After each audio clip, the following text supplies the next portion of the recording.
This is a 30-minute video, approximately 30 minutes, that's going to go through how to do a little bit of box modelling in Silo. I'm using version 1.4 in the hope that I can show you some of the newer features or the updated features that I'll try and point out as I go along. So without further ado, create a cube. What I tend to do virtually all the time is create a mirrored object. So I select a face. This is my interface that you can basically anyone can construct these. These are my icons. You can just use it out of the box if you like and start customizing it as you go along. I'm tending to use, you won't see me using these so much as keyboard commands, but I'll try and tell you which ones I'm using. Just selected this now in object mode, you can see there.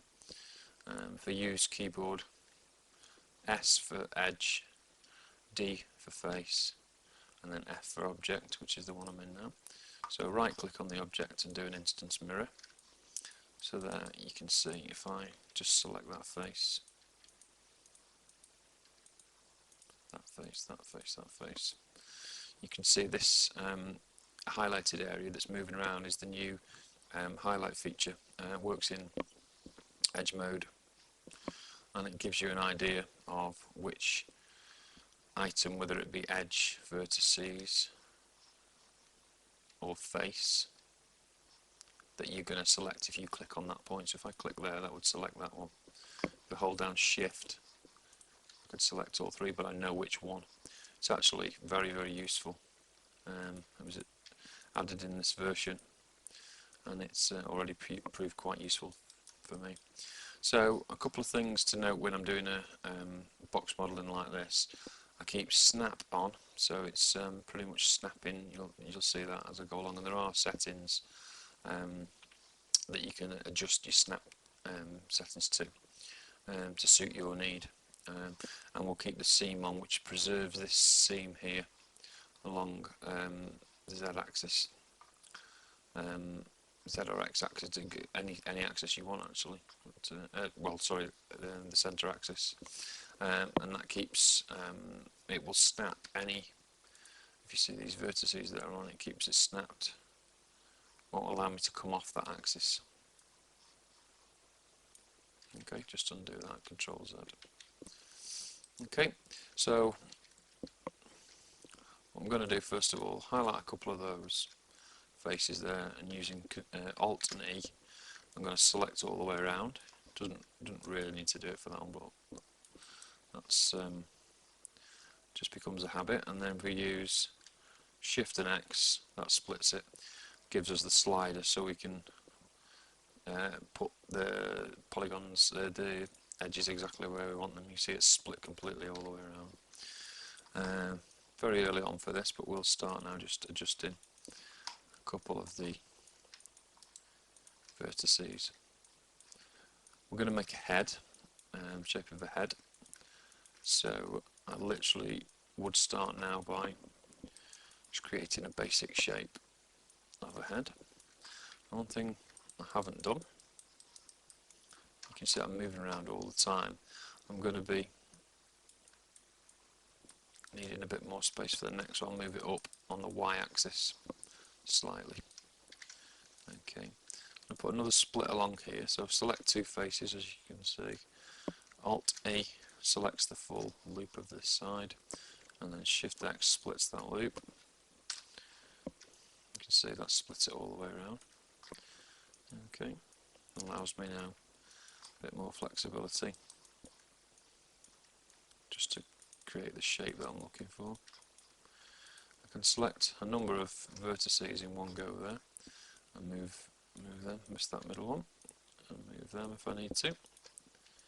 You notice the manipulator there, I've got it set there just to move at the moment. If you hit keyboard Q, you get the universal manipulator that would allow you, if I go to face mode, would allow you to scale it like so. Would allow you to rotate it if needed. That'll be that one in the middle, and move it if it needed. And if you want to move in any direction, on the plane that you're looking at the face, you just hold down the control like so. To make things a bit simpler, I'm just going to keep the manipulator to the one that I'm using at the moment, which is move. Okay, so I've just messed up my shape a little bit by showing you that, so I'll just put the head shape back in. When you're box modelling, everybody works differently, as I've found out. One of the basic rules I find is that keep it as much of a basic shape as possible early on. Don't go into detail, don't be tempted to go into detail too early, or you just become bogged down with detail instead of going for the silhouette that you want, the shape. So all I'm trying to do now is define a head shape really.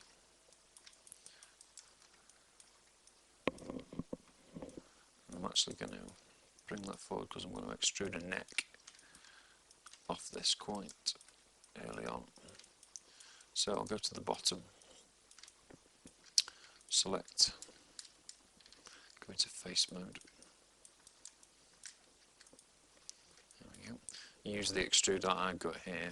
All these tools that I've got set up are obviously up here in the different panels. So we would go to modified and extrude. I'll just use the Z key.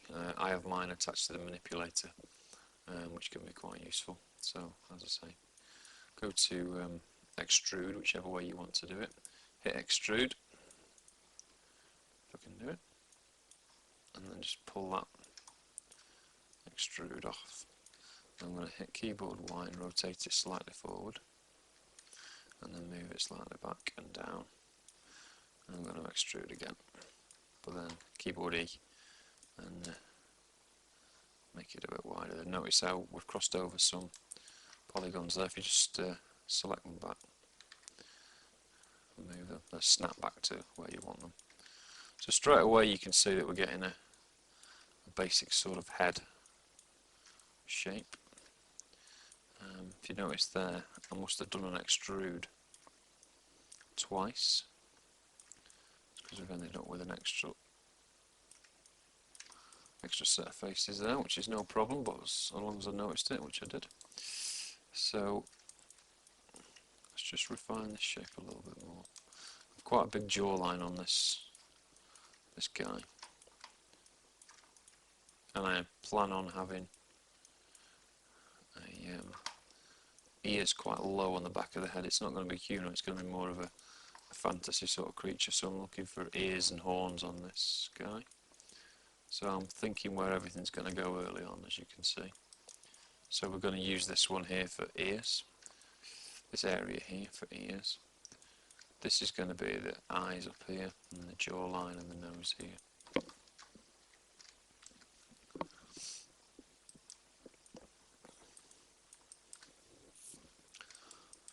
Now with box modelling, again, it is different for everyone. There are rules that subdivision modelers will have to abide by to get their desired end result, but I find that everybody models in a different way. I try to end up with all quads and limit the number of triangles, which I think most modelers do, and obviously try and follow edge loops that follow muscle groups. So where we've got an eye going in here, we would just try and loop that. I'll show you what I mean. I'm just going to run a split all the way through the middle of the head here. You can see I've run that all the way up the front, across the top, and down the back. And then split that about there. Just gives us a little bit more to work with on the front.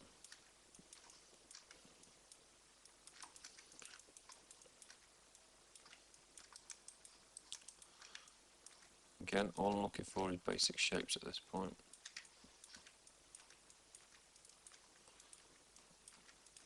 I find that with Silo, the tweak mode, I find it really comfortable to use. So you can see now, all I'm doing there is I'm holding down control and I'm literally moving the vertices there.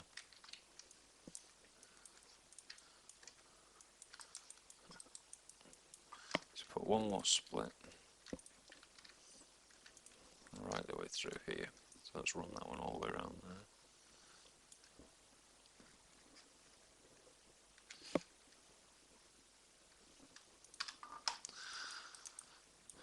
When you're box modelling, one common mistake is to put too much geometry where you don't want it. So where I've done splits right through the model like so, we wouldn't want to do any more around the back, because we simply don't need any more geometry now around the back. We've got enough to do what we need to do for this model for the time being. So any more splits I would probably not run at all around the entire model or down the model there, and you'll see what I mean in a moment.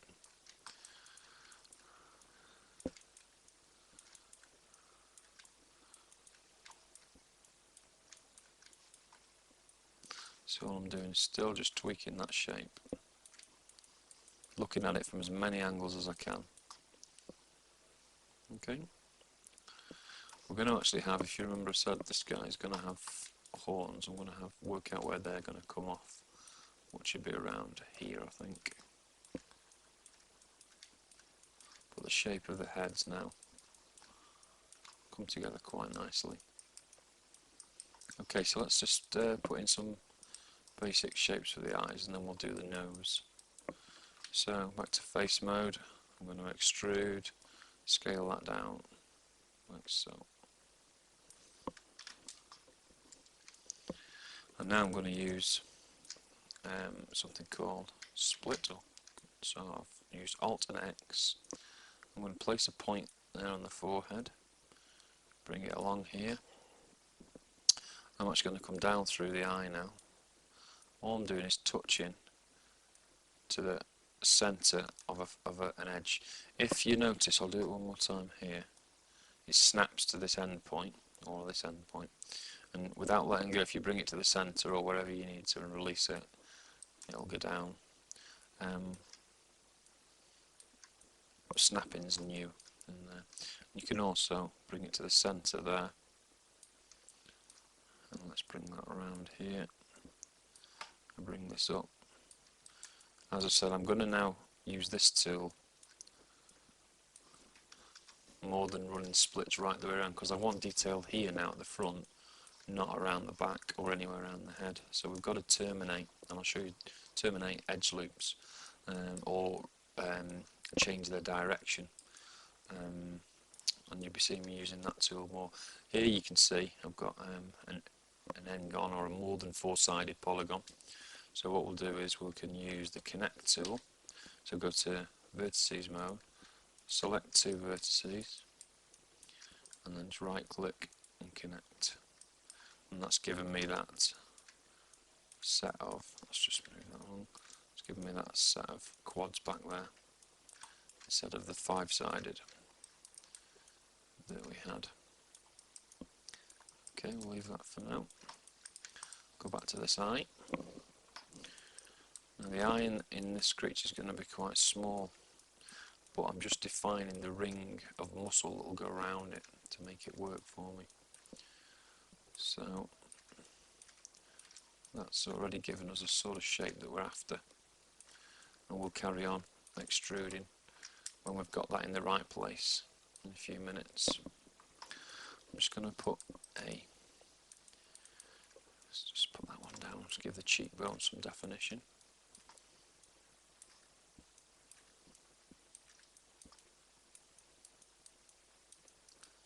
Okay, so I'll run a split all the way through this way.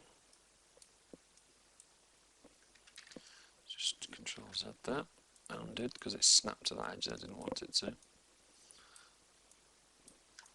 I'm going to run this out here. I'm just going to leave it terminated down. I'm going to do something with this area in a few minutes. Again, just define that basic edge loop shape. This is an edge loop here. If you want to move that entire loop in one go with Silo, if you select two edges and then select loop, select link. Just do it manually there. You can move the entire loop, and that will help you later on.